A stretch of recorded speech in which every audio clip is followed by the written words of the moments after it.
PCU is passenger car unit.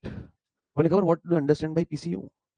કે suppose અહીંયા લખ્યું હોય PCU કે સપોઝ કાર અને ઓટો રિક્ષા માટે PCU is 1, બસ અને ટ્રક માટે PCU is 3. તો આમાં શું મતલબ થાય?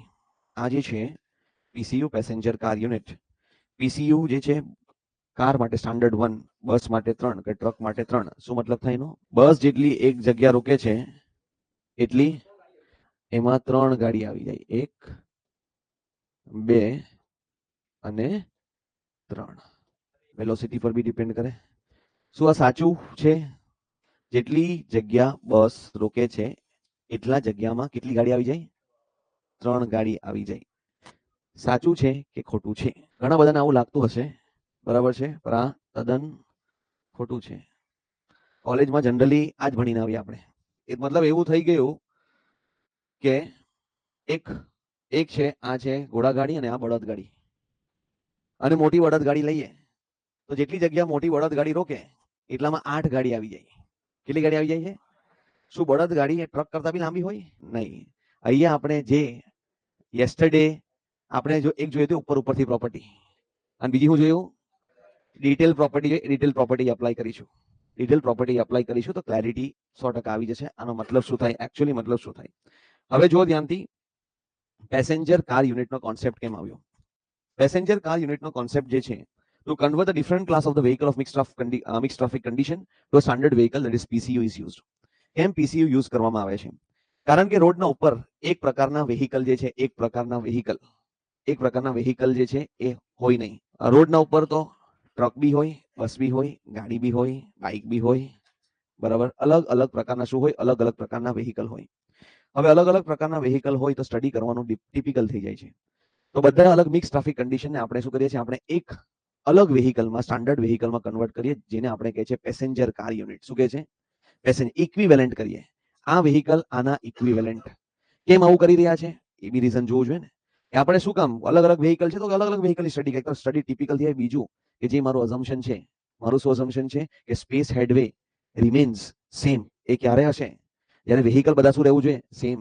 જે મારું બેસિક અઝમ્પશન છે કે સ્પેસ હેડવે શું રહેવું જોઈએ? All the vehicle should move at the same speed and all the vehicle should maintain the same side, same gap between them. એ ક્યારે પોસિબલ છે? જ્યારે બધા જ વેહિકલ શું આવશે?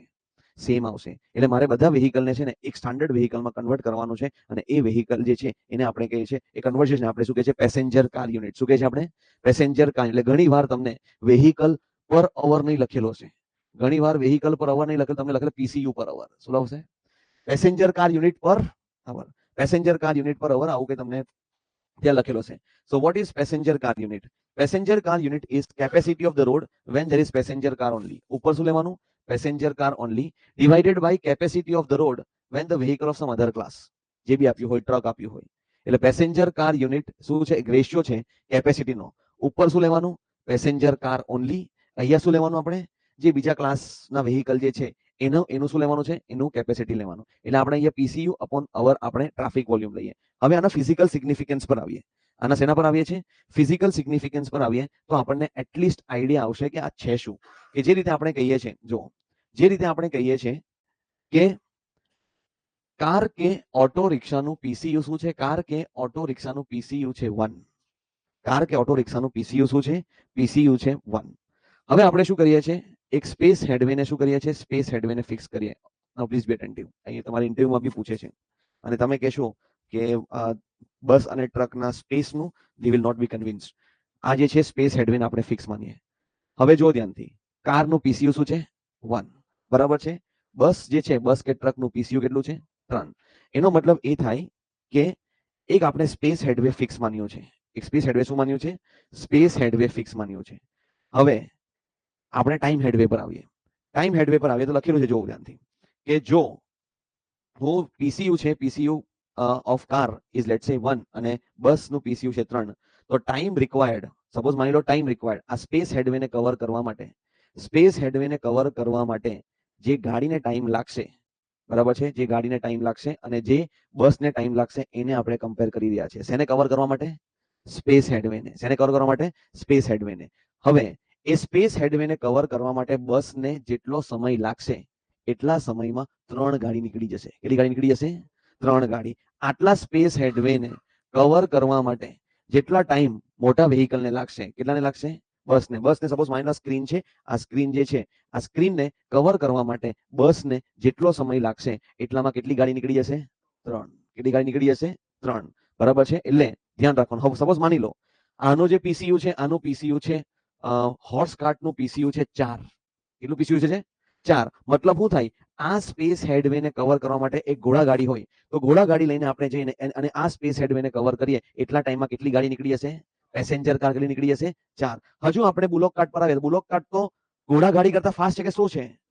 તો બીજું આપણે લઈએ છીએ બુલોક કાર્ટ. જો આપણે લાર્જ બુલોક કાર્ટ લઈએ તો લાર્જ બુલોક કાર્ટને આ સ્પેસ હેડવે ને કવર કરવા માટે જેટલો સમય લાગશે એટલા સમયમાં કેટલી ગાડી નીકળી જશે?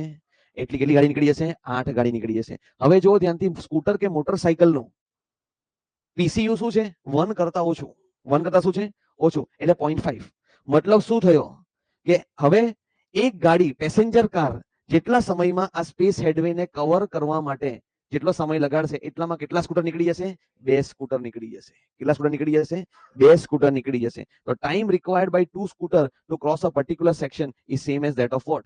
Is same as that of 1 car unit.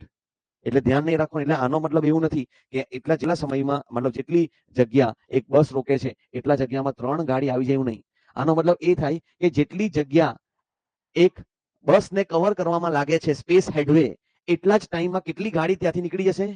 3. તો આપણે ટ્રાફિક વોલ્યુમ ખબર પડી જાય કે એક બસ હોય એક સેક્શન પર તો એક બસને કવર કરવા માટે જેટલો સમય લાગે છે એટલામાં કેટલી ગાડી નીકળી જાય છે? 3 ગાડી. બુલોક કાર્ટ હોય તો 8. બરાબર છે. તો આ ધ્યાન રાખવાનું કન્ડિશન તમારે.